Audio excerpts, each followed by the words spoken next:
জীবননগর কাঁচাবাজারে ভয়াবহ অগ্নিকাণ্ড, ১১টি দোকান পুড়ে ছাই। চুয়াডাঙ্গা জেলার জীবননগর পৌর শহরের কাঁচাবাজারে সোমবার ২৬শে মে দিবাগত রাত ১টার দিকে এক ভয়াবহ অগ্নিকাণ্ডের ঘটনা ঘটেছে।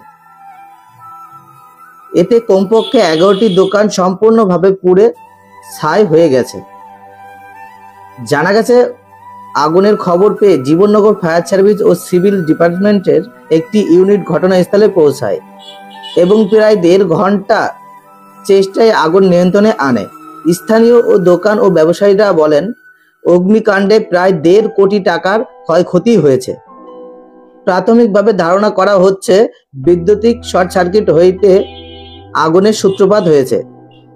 আগুনে ক্ষতিগ্রস্ত ব্যবসায়ীদের মাধ্যমে অনেকে তাদের জীবনের সমস্ত সঞ্চয় হারিয়ে ফেলেছেন, ফলে তারা এখন চরম হতাশাগ্রস্ত অবস্থায়। শর্ট সার্কিট থেকে কারেন্টে আগুন ধরে গেছে রাত্রে অন্ধকারে।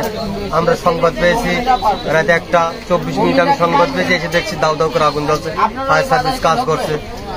মোট এখানে 10টা ঘর ছিল।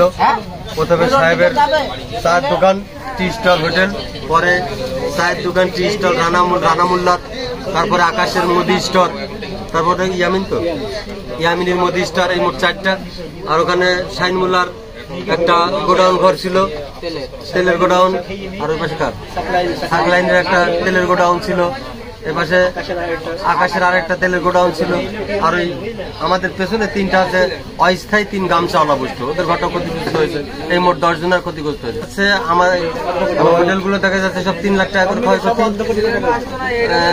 সব মিলে দেখা যাচ্ছে 1.5 কোটি টাকার মতো ক্ষয়ক্ষতি হয়েছে।